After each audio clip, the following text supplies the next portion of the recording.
Hi, I'm Blane. And I'm Jon. And welcome to this episode of Textbook Technique.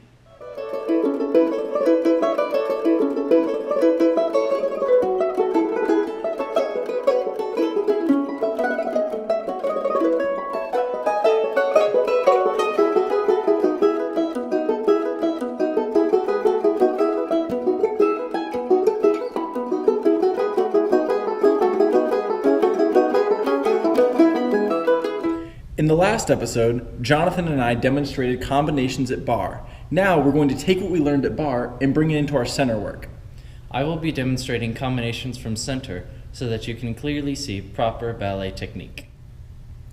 Similar with what we did at barre, after each combination in center, Jonathan and I are going to stop and break down what we did. The first combination we are going to do in center is tendus. Similar to how we started barre with tendus, it is appropriate we start with that now.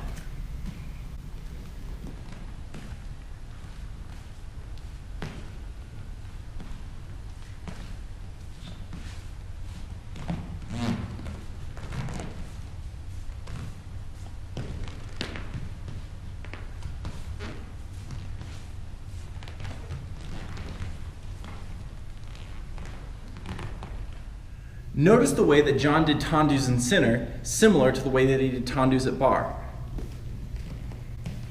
His front leg remains crossed, while his back leg is turned out and held in a nice fifth position. Now take a look at his upper body. It's lifted, his gaze is out, his arms are rounded, and his chest is up. The next combination I'm going to do is called adagio. This involves lots of slow, soft movements with lots of développés and extensions. It requires a lot of balance and flexibility to do an adagio.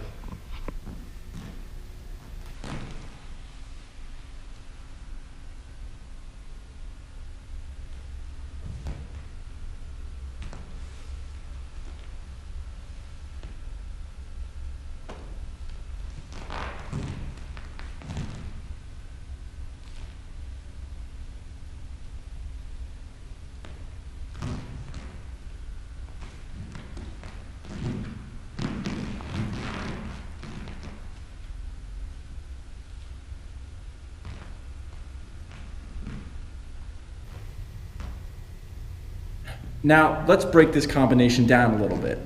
Watch Jonathan développé his leg to the side. His arms are lifted, his leg is turned out, and his body is held and up into a nice fifth position. He's going to développé the other leg. Now hold that there for a second, Jonathan. Now he's going to rotate into an arabesque.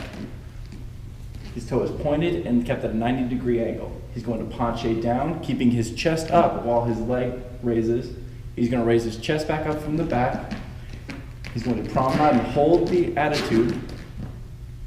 Now he's going to développé his leg front, through passe, turned out, with his head angled, and he's going to pas de bourrée into a tight fifth position.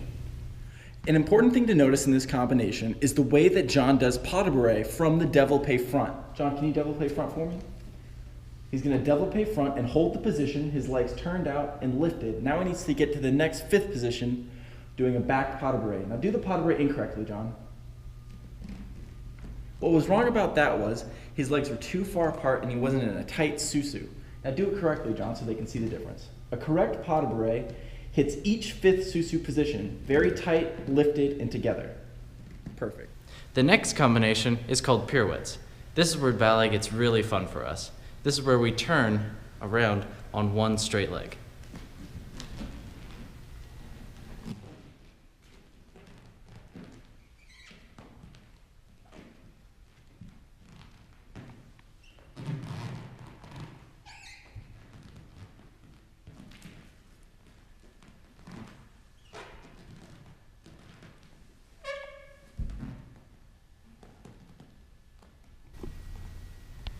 Did you notice the different ways I started my pirouettes? There are many different ways actually that you can start a pirouette. I've showed a pirouette from fifth, which in order to do that very well, you have to push down and use the toes and get to a passe as soon as possible. And then there's also the pirouette from fourth, which is a little bit harder to get the toe up there because you're starting from a larger position. So it's important as you begin the turn to square your hips off and bring your passe right underneath you immediately.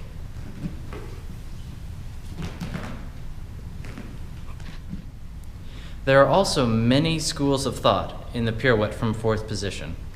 One of these differences is where the weight is from the fourth position. You can either have your weight directly over your front foot with a straight back leg, or you can have your weight in the middle between your feet with two bent legs in the fourth position.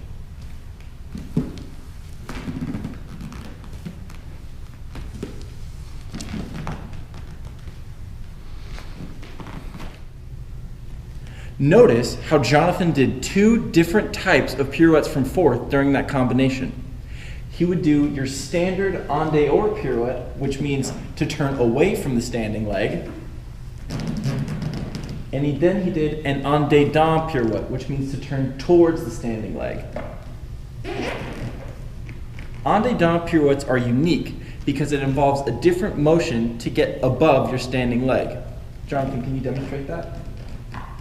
He spots his head and pushes from his back leg onto his front leg into a nice lengthened position from the toes to the head. Pay attention to the position of Jon's leg when he does the pirouette. It's held in a nice passe position. The knee is back. The toe is not overcrossed. It's high and lifted to the kneecap, and his arms are in a really solid circular position. In order for dancers to not get super duper dizzy while doing pirouettes, we utilize an important technique called spotting. This is where we focus on one point, usually the audience, and while we turn, we keep our head to the audience as long as possible, and then when it's no longer possible, we snap our head around and focus on that same point again. And we do this in order to maintain our balance so that we don't get dizzy. Now I'm going to demonstrate this concept of spotting in a little combination.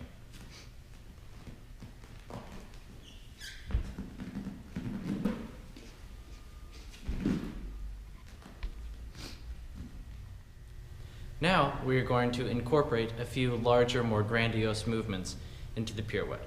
I'm going to be demonstrating what's called a balancé, which is a big waltz step in a 3/4.